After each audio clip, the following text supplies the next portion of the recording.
FIFA opted to increase the number of competing teams from 16 to 24 for the 1982 FIFA World Cup finals in Spain.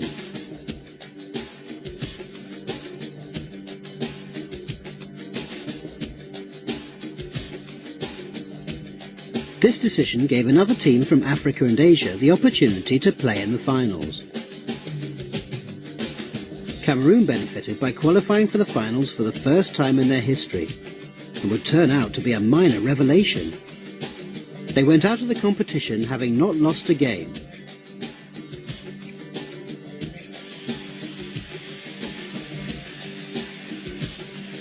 Their most creditable result was a 1-1 draw with Italy.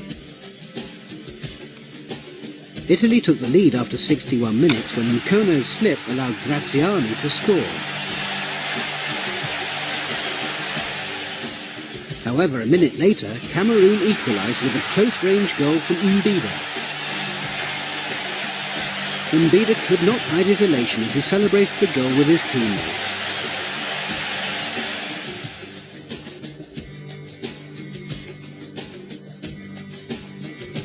The opening game of Group 4 was played between England and France.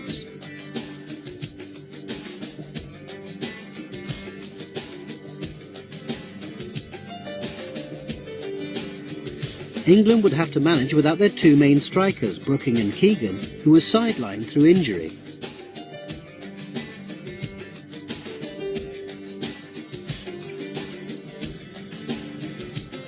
They made an excellent start by taking the lead after just 27 seconds.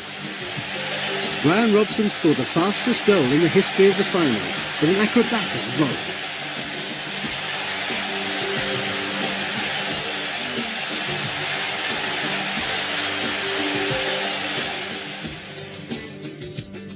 After 25 minutes, Soler equalised for the French to make the score 1-1. England relied heavily on the drive and energy of Robson, who restored England's lead midway through the second half with an athletic header. Paul Mariner scored a third for England with 7 minutes remaining to make the final score 3-1.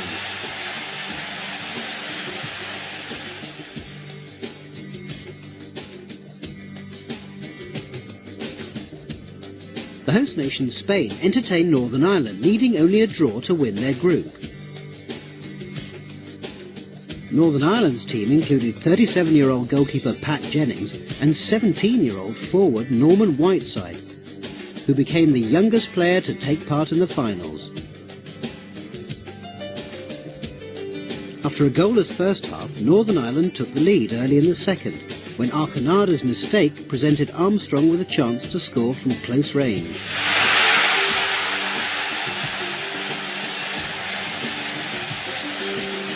Northern Ireland held on to record a shock 1-0 win, and by doing so secured their place at the top of Group 5. Despite losing the game, Spain also qualified for the second round.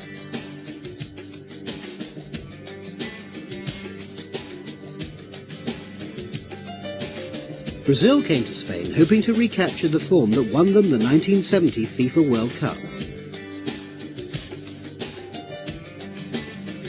Their colourful and adoring fans were hoping that the team's strong midfield, comprising Socrates, Cerezo and Zico, would help Brazil win the trophy.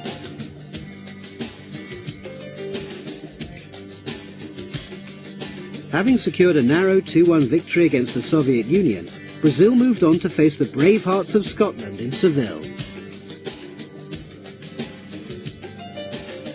David Neri stunned the Brazilians by scoring a wonderful goal after 18 minutes.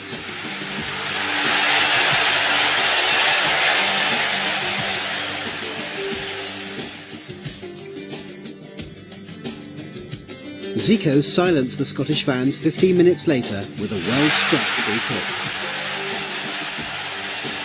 Zico's equaliser delighted Brazil's samba-playing fans, and the half ended 1-1. Brazil took control of the match in the second half with a headed goal from Oscar. And a delicate shot from Eder.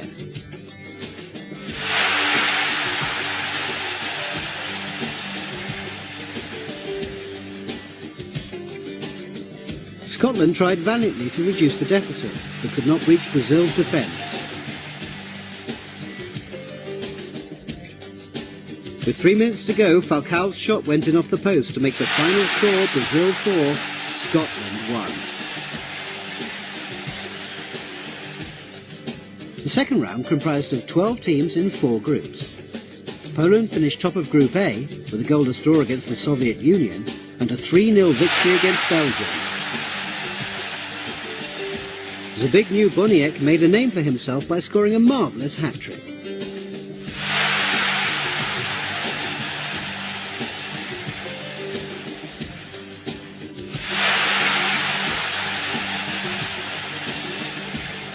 In Group B, England needed to beat Spain, while scoring at least 2 goals to progress to the semi-finals. Once again, they started the match without their first-choice strikers, Keegan and Brooking.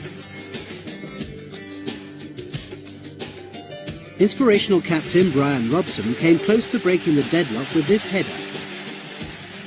With 27 minutes of the match remaining, England replaced Ricks and Woodcock with Keegan and Brooking.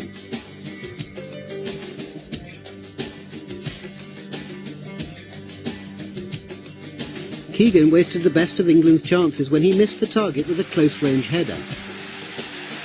And England progressed no further.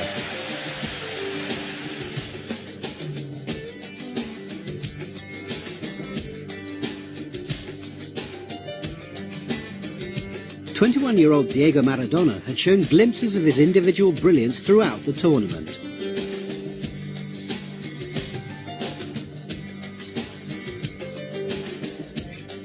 However, his and Argentina's World Cup effectively ended when he was sent off in the 3-1 defeat by Brazil.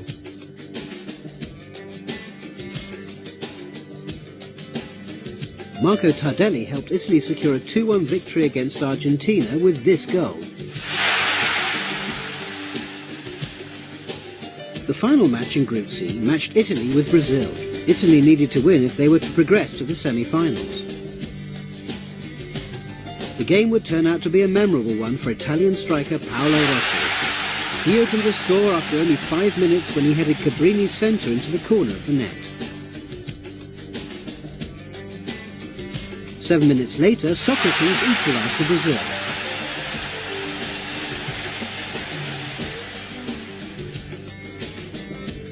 Midway through the first half, Rossi restored Italy's lead when he intercepted Cerejo's square pass and powered the ball past Perez.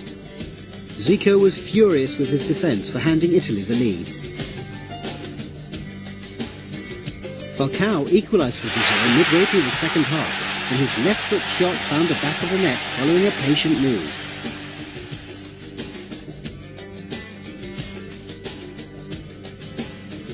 Italy were rewarded for their resilience in the 74th minute, when Rossi scored his and his country's third goal to make the score 3-2. Italy held on to record a famous win with Paolo Rossi, the man of the match. Brazil's fans looked disappointed in the wake of their team's defeat. Poland faced Italy in the first of 2 semi-finals without their leading scorer Boniek, who was suspended. Despite some early pressure from the Poles, it was Italy who went on to win the match by 2-0. The 2 goals coming from their clinical finisher, Paolo Rossi. Italy's manager, Enzo Bearzot, was delighted with his team as they secured a place in the final. France faced West Germany in Seville, hoping to win through to the final for the first time in their history.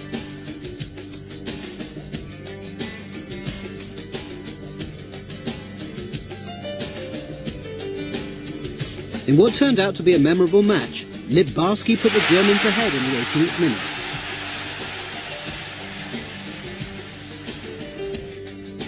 Nine minutes later, France equalised when Platini converted from the penalty spot after Rocheteau had been pulled back in the area by Forster.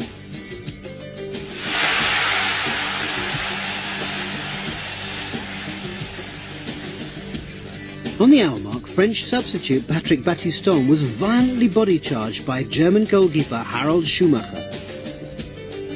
Amazingly, Schumacher was not penalised for the offence, and Battiston was forced to leave the pitch with concussion.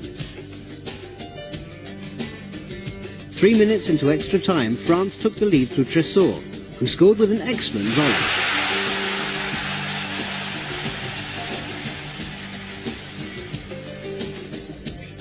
France extended their lead 6 minutes later when Giress's shot went in off the post.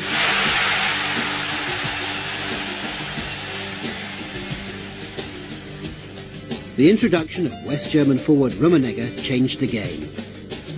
He pulled a goal back for the Germans within 5 minutes of coming on as a substitute.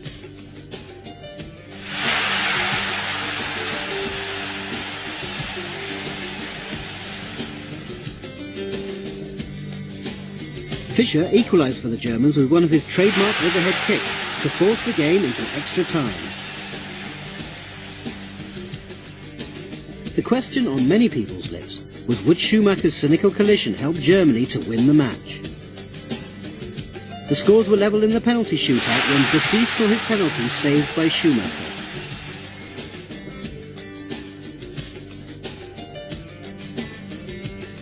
Hurbusch kept his cool by converting the penalty that earned his team a place in the final.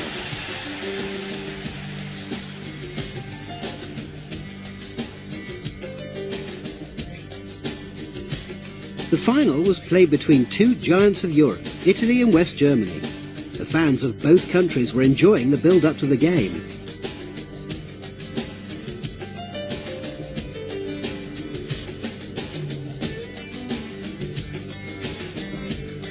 Enzo Berzot gave 18-year-old defender Bergami the job of marking Rummenigge. The Italian manager knew that Rummenigge was not 100% fit, and therefore felt it was a risk worth taking. Rummenigge missed an early chance for West Germany when he dragged a shot wide of the post.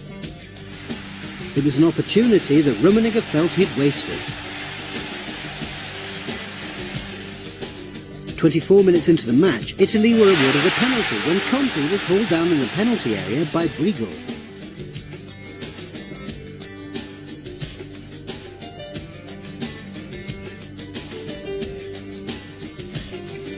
Cabrini missed a great chance to give Italy the lead when he dragged his spot kick wide of the post.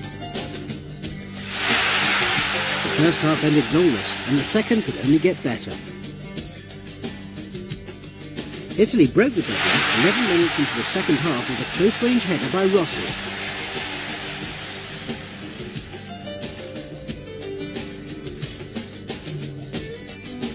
West Germany were denied an equaliser by Italy's 40-year-old goalkeeper Dino Zoff. Midway through the second half, Marco Tardelli extended Italy's lead with a well-placed cross shot.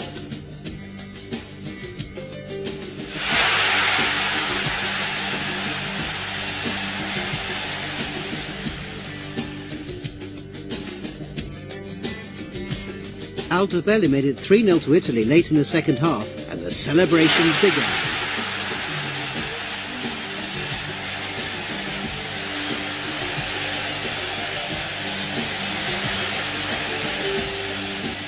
Breitner's goal with 7 minutes remaining was nothing more than a consolation, as Italy secured a 3-1 win.